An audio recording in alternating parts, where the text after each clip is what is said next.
Harmony, do you love? I just love my new Christmas hat. A wonderful little gift from my husband. He knows I love big hair, which I don't have, which you all know. And I just love fur. It's so soft. So anyways, you know, I've never understood why people like, let me get rid of it, why people like do videos in the car all the time. And I'm like, nah, I get it. Life is so busy. So I am going to manage this because I have thoughts and I can share them while I drive. Isn't that fascinating? So anyways, today we're going to talk about why healing feels so hard. So for all of you all who've been following, you know that I had 12 heart attacks. And so for the last year, I have embarked on a rigorous healing program. And so what are the major changes in my life with that? So there's a few. One, consistency, no matter what. Two, when I take my supplements and what supplements I take together. And then three, meditation, which is really, I don't want to use the word transform into prayer and really turning my life over to Jesus Christ. We'll get more into that because that is just a scary sounding thing used to be to me, and I'm sure it is to other people. So anyways, why is healing so hard today?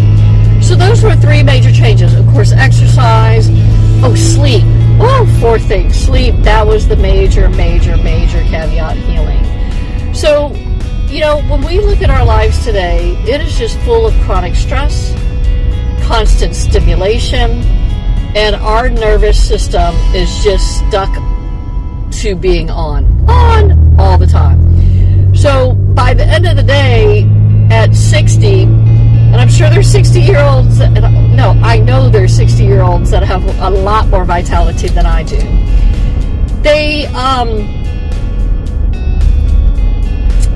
by 8 o'clock, I'm done. Woo! Done. Of course, I'm getting up at 6 a.m. So, and the fifth thing is I just had it. It was so important. Of course, I would try to forget, is having an open heart. Really opening up my heart and loving, really adhering to the new commandments of the New Testament. Love God with all your heart, mind, and soul. Working on it. That's something interesting to discuss and discover. And loving others as myself. So that can just beget a whole bunch of questions like, well, if I don't love me, how do I love others? If I don't love me, how do I love God? How do I love God? And what does that look like? And that is a great conversation for a different podcast today. But I want to focus on why is healing so hard today. So we're chronically stressed. We have constant stimulation. And our nervous system is just stuck to being on. So what do? Pray, meditate. I really try to start my day off with that.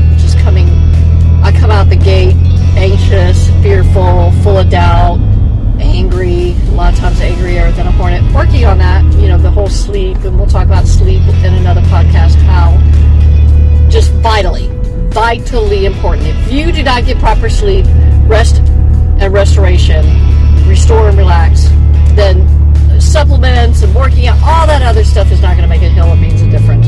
I mean, it will. Don't post. That was an exaggeration.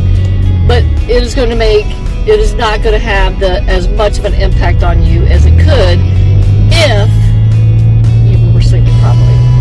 So, one of the things that, all this constant stress and stimulation, always being on, and let's talk about AI. I am a big fan of AI. But what I've noticed, just like, 20, 30 years ago when they introduced computers and Bill Gates lied to us. Shocking. Bill Gates lied to us and said, this is going to give you more free time. No. They don't have to enslave us with change. They enslave us with technology. So the advent of computers, and now we just can do more, right? Because there's computers.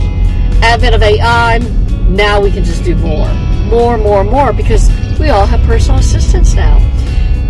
And the worst thing out of that, once again, strong proponent of AI, but be careful here, is then you need less people.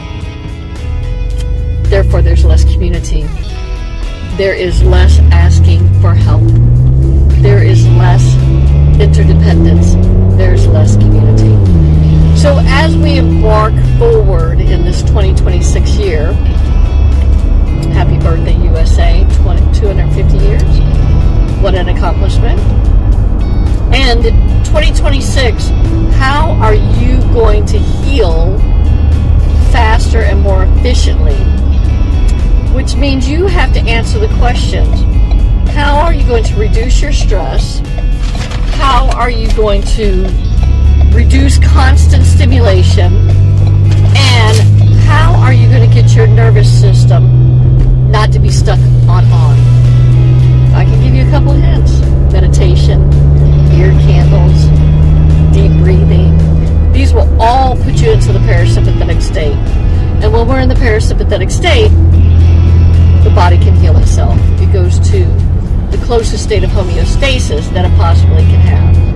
So these are just little miracles. These are little clues.